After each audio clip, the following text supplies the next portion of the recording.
March 3, 2009 cricket ಜಗತ್ತಿನಲ್ಲೇ ಒಂದು ದೊಡ್ಡ ಬ್ಲ್ಯಾಕ್ ಡೇ. ಅವತ್ತು ಗದಾಫಿ ಸ್ಟೇಡಿಯಂನಲ್ಲಿ ಆಗಿದ್ದು ಏನು? ಪಾಕ್ನ ಟೆರರಿಸ್ಟ್ ಶ್ರೀಲಂಕಾದ ಆಟಗಾರರ ಮೇಲೆ ಏಕೆ ದಾಳಿ ಮಾಡಿದರು? ಶ್ರೀಲಂಕಾದ team players test series match ಆಡಲು ಪಾಕಿಸ್ತಾನ್ಗೆ ಹೋಗಿರ್ತಾರೆ. ಪಾಕಿಸ್ತಾನಲ್ಲಿ ಟೆಸ್ಟ್ ಮ್ಯಾಚ್ ಇರುತ್ತೆ. ಟೆಸ್ಟ್ ಮ್ಯಾಚ್ ಅಂದ್ಮೇಲೆ ಯೂಶುವಲ್ ಆಗಿ 5 days ನಡೆಯುತ್ತೆ. ಫಸ್ಟ್ ಟೆಸ್ಟ್ ಮ್ಯಾಚ್ ಫೆಬ್ರವರಿ 21ರಿಂದ ಫೆಬ್ರವರಿ 25 ತನಕ ನಡೆಯುತ್ತೆ. ಅಂದ್ರೆ 5 days ಇರುತ್ತೆ. ಫಸ್ಟ್ ಟೆಸ್ಟ್ ಡೇ ಅಂದ್ರೆ ಫೆಬ್ರವರಿ 21, 2009ರಲ್ಲಿ ಕರಾಚಿ ನ್ಯಾಷನಲ್ ಸ್ಟೇಡಿಯಂ ನಡೆಯುತ್ತೆ. ಶ್ರೀಲಂಕಾ ಟಾಸ್ ಗೆದ್ದು ಬ್ಯಾಟಿಂಗ್ ಆಯ್ಕೆ ಮಾಡಿರುತ್ತೆ.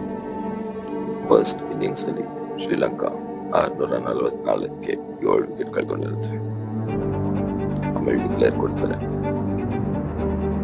ಪಾಕಿಸ್ತಾನ್ ಫಸ್ಟ್ ಇನ್ನಿಂಗ್ಸ್ ಅಲ್ಲಿ 765ಕ್ಕೆ 6 ವಿಕೆಟ್ ಕಳ್ಕೊಂಡಿರುತ್ತೆ. ಆಮೇಲೆ ಅವರು ಡಿಕ್ಲೇರ್ ಕೊಡ್ತಾರೆ. ಶ್ರೀಲಂಕಾ ಬ್ಯಾಟಿಂಗ್ ಮಾಡುತ್ತೆ. ಶ್ರೀಲಂಕಾ ಸೆಕೆಂಡ್ ಇನ್ನಿಂಗ್ಸ್ ಅಲ್ಲಿ 144ಕ್ಕೆ 5 ವಿಕೆಟ್ ಕಳ್ಕೊಂಡ್ಬಿಟ್ಟಿರುತ್ತೆ. ಅಷ್ಟರಲ್ಲಿ 5 ದಿನ ಮುಗಿದೋಗಿರುತ್ತೆ. ಅಂದ್ರೆ ಮ್ಯಾಚ್ ಡ್ರಾ ಅಂತ ಅರ್ಥ. 5th day match draw. ಇಲ್ಲಿಗೆ ಫಸ್ಟ್ ಟೆಸ್ಟ್ ಮ್ಯಾಚ್ ಮುಗಿದೋಗುತ್ತೆ. The second test match Pakistan versus Sri Lanka ಇಲ್ಲಿ ಶುರು ಆಗುತ್ತೆ. ಆಕ್ಚುಲಿ ಅವತ್ತು ಏನಾಯ್ತು? ಪಾಕ್ ಟೆರರಿಸ್ಟ್ ಶ್ರೀಲಂಕನ್ ಟೀಮ್ ಮೇಲೆ ಹೇಗೆ ದಾಳಿ ಮಾಡಿದ್ರು? ಫಸ್ಟ್ ಟೆಸ್ಟ್ ಮ್ಯಾಚ್ ಮುಗಿಸ್ಕೊಂಡು ಸೆಕೆಂಡ್ ಟೆಸ್ಟ್ ಮ್ಯಾಚ್ ಆಡಕ್ ಬಂದಿರ್ತಾರೆ.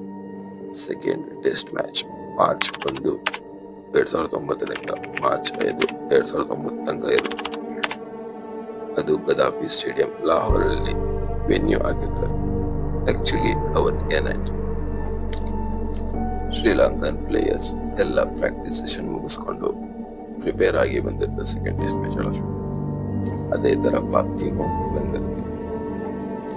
ಮಾರ್ಚ್ 1, 2009 ಶ್ರೀಲಂಕಾ ಟಾಸ್ ಗೆದ್ದು ಬ್ಯಾಟಿಂಗ್ ಮತ್ತೆ ಆಯ್ಕೆ ಮಾಡಿರುತ್ತೆ.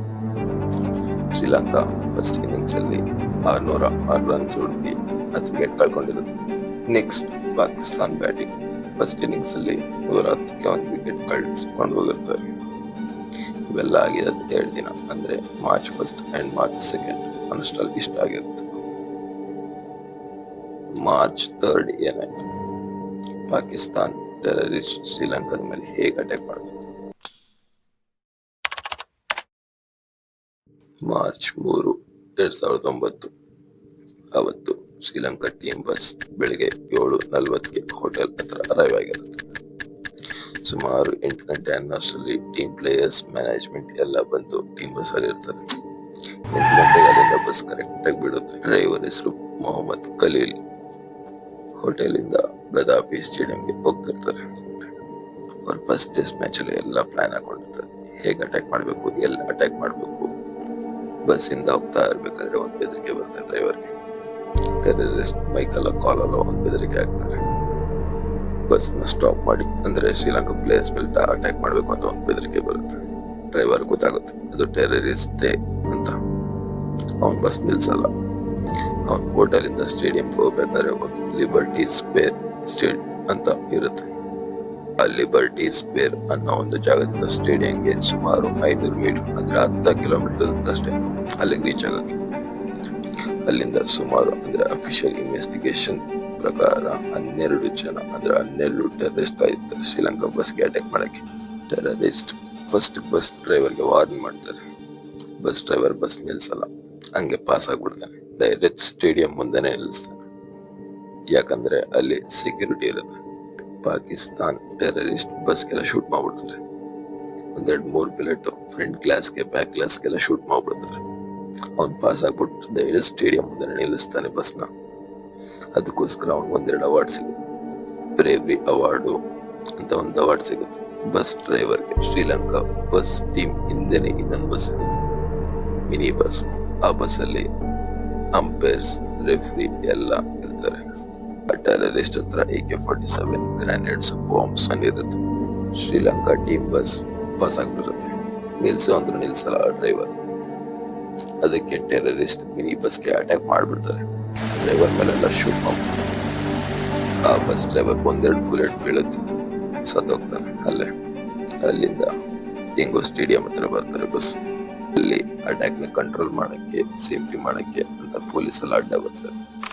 ಆ ಪೊಲೀಸ್ ಮೇಲೆಲ್ಲ ಶೂಟ್ ಮಾಡ್ತಾರೆ. ಪಾಕಿಸ್ತಾನ್ ಟೆರರಿಸ್ಟ್. 6 ಜನ ಪೊಲೀಸ್ ಸತ್ತೋಗ್ಬಿಡ್ತಾರೆ ಬುಲೆಟ್ ಬಿದ್ದು.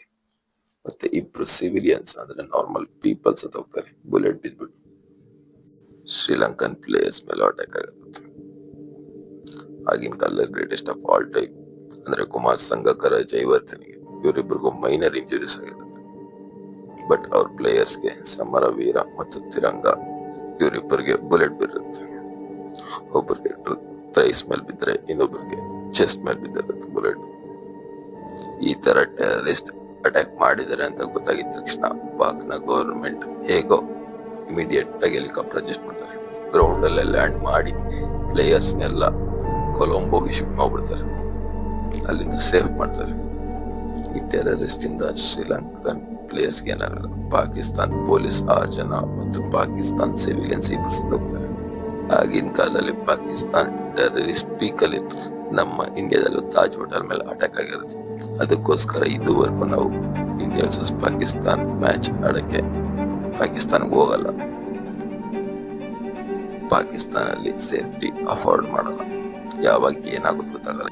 ಅದಕ್ಕೋಸ್ಕರನೇ ಮೊನ್ನೆ ಚಾಂಪಿಯನ್ಸ್ ಟ್ರೋಫಿ ಪಾಕಿಸ್ತಾನಲ್ಲೇ ಆದ್ರು, ಬಟ್ ಇಂಡಿಯಾ ಪಾಕಿಸ್ತಾನ್ಗೆ ಟ್ರಾವೆಲ್ ಮಾಡಲ್ಲ, ದುಬೈಯಲ್ಲೇ ಆಡುತ್ತೆ.